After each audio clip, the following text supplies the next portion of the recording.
ఆ నియోజకవర్గం టీడీపీ నేతలకు పార్టీ అధ్యక్షుడు చంద్రబాబు స్పెషల్ టాస్క్ ఇచ్చారా? ఒక టార్గెట్ పెట్టి దాన్ని చేరుకోవాల్సిందే అని ఆదేశించారా? పార్టీ నేతలే కాకుండా చివరకు ప్రభుత్వ అధికారులు సైతం అక్కడ అధికారిక వ్యవహారాలను అస్సలు పట్టించుకోవటం లేదా? ఎక్కడున్నాయి అంత దారుణమైన పరిస్థితులు? టీడీపీ నేతలకు సీఎం పెట్టిన టార్గెట్ ఏంటి? కర్నూలు జిల్లా ఆలూరు నియోజకవర్గ టీడీపీ నేతల తీరును పార్టీ అధ్యక్షుడు చంద్రబాబు తీవ్రంగా తప్పుబట్టారట. కార్యకర్తల సమావేశంలో నేతలకు దిశానిర్దేశం చేసిన బాబు కొందరి తీరును తప్పుపట్టడంతో పాటు అసంతృప్తి వ్యక్తం చేసినట్టుగా చెప్పుకుంటున్నారు. గ్రూపుల కారణంగా తీవ్ర నష్టం జరుగుతోందని, రేపు స్థానిక సంస్థల ఎన్నికల్లో ఖచ్చితంగా పాజిటివ్ రిజల్ట్ వచ్చి తీరాల్సిందేనని టార్గెట్ పెట్టారట. కలిసికట్టుగా పనిచేయాలని, వర్గాలు సృష్టించవద్దని స్ట్రాంగ్ వార్నింగ్ ఇచ్చారన్నది ఇంటర్నల్ వాయిస్. టీడీపీ ఆవిర్భావం నుంచి ఆలూరు నియోజకవర్గంలో రెండు సార్లు గెలిచింది.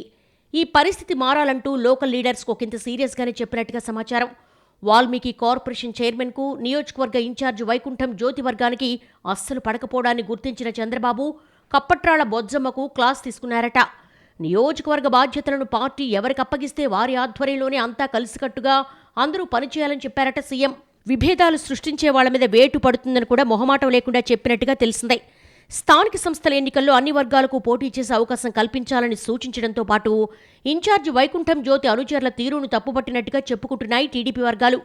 కూటమి అధికారంలోకి వచ్చాక ఆలూరు నియోజకవర్గంలో తెలుగు తమ్ముళ్ల మీద అవినీతి ఆరోపణలు తీవ్రంగా పెరిగిపోతున్నాయి. అటవీ భూముల ఆక్రమణ, అంగన్వాడీ టీచర్కు లైంగిక వేధింపులు, అడిగినంత ఇవ్వలేదన్న కసితో రియల్ ఎస్టేట్ వెంచర్ను ట్రాక్టర్తో దున్నించడం వంటి సంఘటనలు పార్టీని డ్యామేజ్ చేస్తున్నాయంటున్నారు కార్యకర్తలు. ఇక స్వయంగా చంద్రబాబు నిర్వహించిన కార్యకర్తల సమావేశానికి మాజీ ఇన్ఛార్జి 2 సార్లు పోటీ చేసి ఓడిన వీరభద్రగౌడ్ గైర్హాజరయ్యారు. పార్టీలో విభేదాల కారణంగానే ఆయన డుమ్మా కొట్టినట్టుగా తెలిసిందే. అటు మీటింగ్కు ఆహ్వానం లేదన్నది వీరభద్రగౌడ్ వర్గీయుల వాదన. గత కొన్నేళ్లుగా ఆలూరు టీడీపీలో 4 గ్రూపులున్నాయి.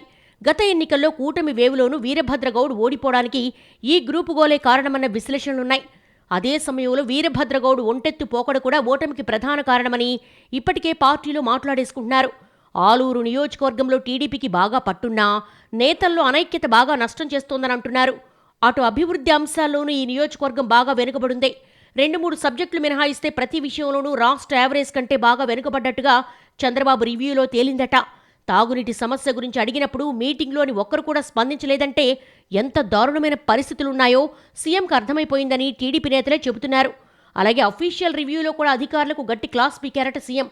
బహుశా రాష్ట్రం మొత్తం మీద చంద్రబాబు చేస్తున్న పర్యటనలో ఇప్పటివరకు నిర్వహించిన సమీక్షల్లో ఏ నియోజకవర్గంలోనూ లేనంత వెనుకబాటుతనం ఆలూరులో కనిపించిందని అంటున్నారు.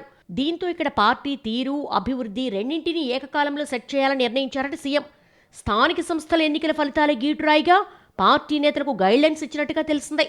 ఆలూరు నియోజకవర్గం కర్ణాటక సరిహద్దులో ఉండడం వల్ల ఇక్కడ అధికారుల పర్యటనలు కూడా అంతంత మాత్రమే. దాంతో ఆఫీసర్స్ మీద కూడా సీరియస్ అయ్యారట బాబు. ఇప్పటికైనా మేల్కొని స్థానిక సంస్థల ఎన్నికల నాటికి లోకల్ టీడీపీ నేతలు ఐక్యతారాగా వినిపిస్తారా? అధికారుల తీరు కూడా మారుతుందా అన్నది చూడాలి.